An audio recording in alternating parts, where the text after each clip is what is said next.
Hey everybody, time for today's video journal / episode.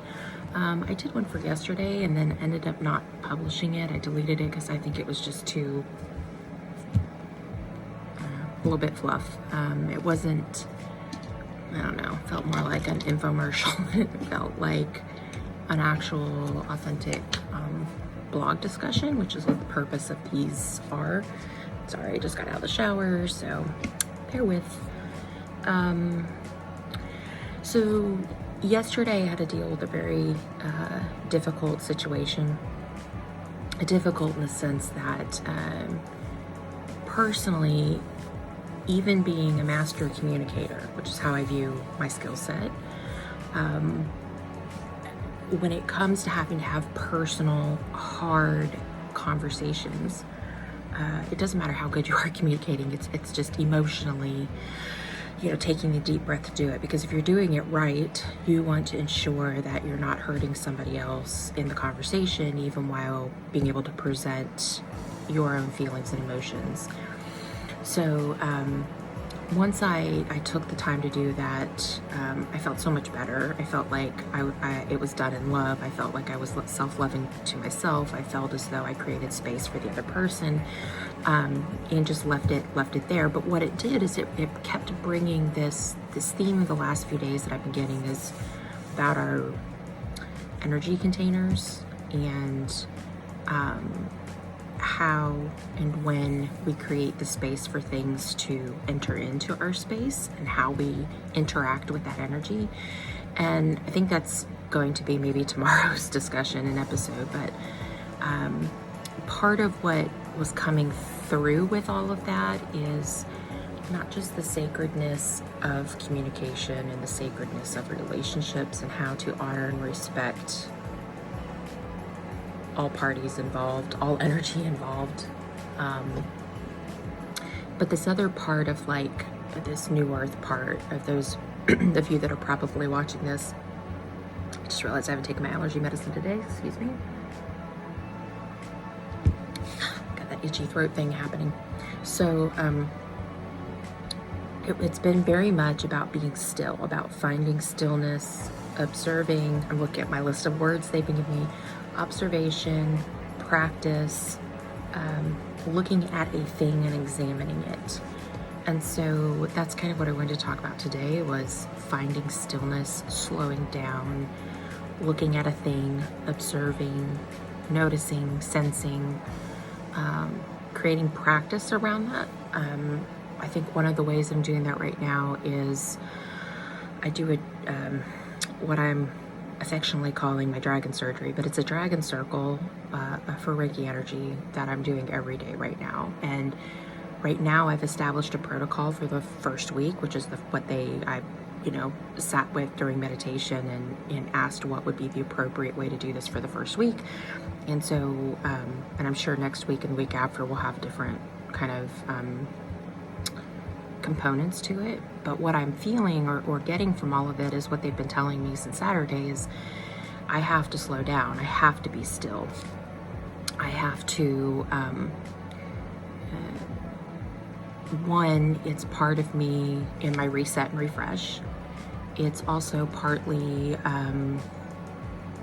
resetting behaviors and patterns. And so if you can't observe what your behaviors and patterns are, then you can't alter them in any way. You can't find healthier mechanisms to work within and new space and new practices. So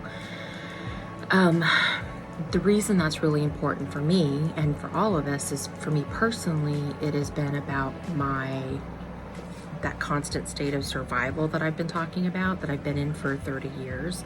And in that constant state of survival, how I've created stress for myself within that, and then within that, how that's affecting me physically. So if you've watched any of my episodes, you've heard me say that almost every episode so far.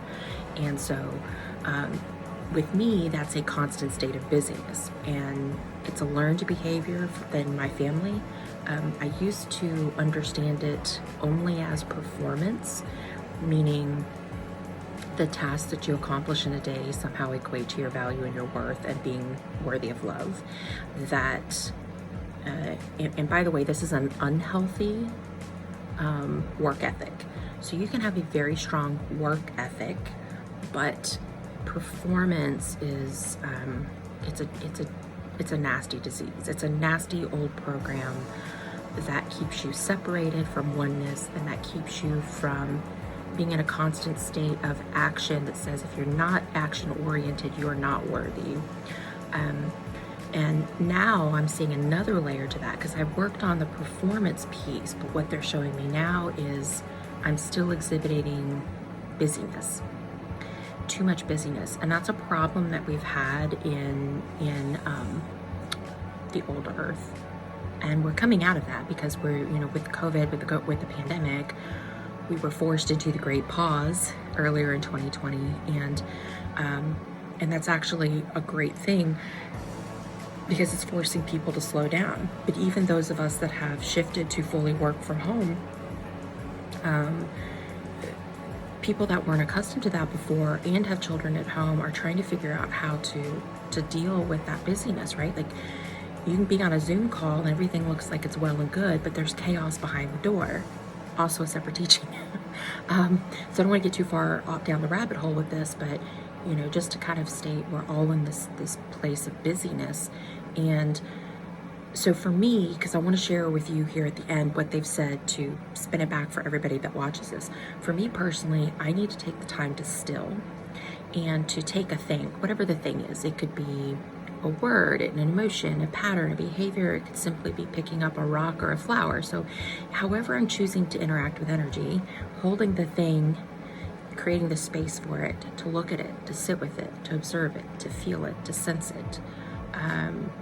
One of the things they were telling me yesterday during my channeling time was that I've been doing a lot of attunements for different Reiki energy. And it's cool, and then I go off and use it, but I don't take the time to sit with it and feel it and sense it.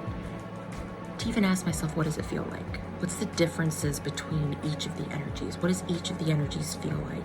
How would it be best then to think about incorporating it in my day, or using it in my healing, or in distant healing with others, which I do as well. So, that was one example. And then they said, apply it out to everything that you're doing. You have to sit and observe and sense, use all of your senses, including the ones that we are not physical form senses. You have to use your energetic senses as well, your psychic senses, and to intuit and to sense and to feel about a thing. So the stage that we're in, moving into those of us that are helping other people move into new earth energies, that are helping other people, including yourself, breaking out of the matrix, because not everybody is free of that yet. And we're all still kind of tethered in some fashion that we're still working through. But helping build those bridges for people to move into this newer earth energy, this fourth density world,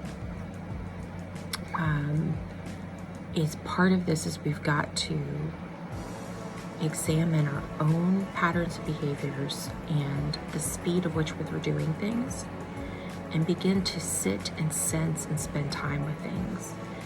And if your automatic reaction is, oh, I already do that, next, then you're effing not doing it. Because if that's your automatic defensive response, done, check, going on, you didn't even sit with what I said. You just had an automatic response, check, I'm moving on. So you have to pause and slow down. Even if it's something you feel you know well, just sit with it again. Is there something I missed? Is there more I could learn? And they are really pushing this heavily with me today and this morning, was sit with it, slow down. This is that next step beyond what we talk about mindfulness and being in a now moment. This is like that next level shit of now moment, okay? Sit with it, touch it, feel it, sense it, smell it, taste it. Use all the things that you have at your disposal to understand, to examine, to be an observer of. Being an observer of something is pulling back and having a micro view. It's not being in it, emotionally tied to whatever. So if you're examining trauma, you don't want to be in the middle of it. You need to, for a moment, step back as an observer, look at it from a macro viewpoint, so that you can go back into it with love and empathy and compassion, and do that specific type of shadow work, or whatever else is going on, right?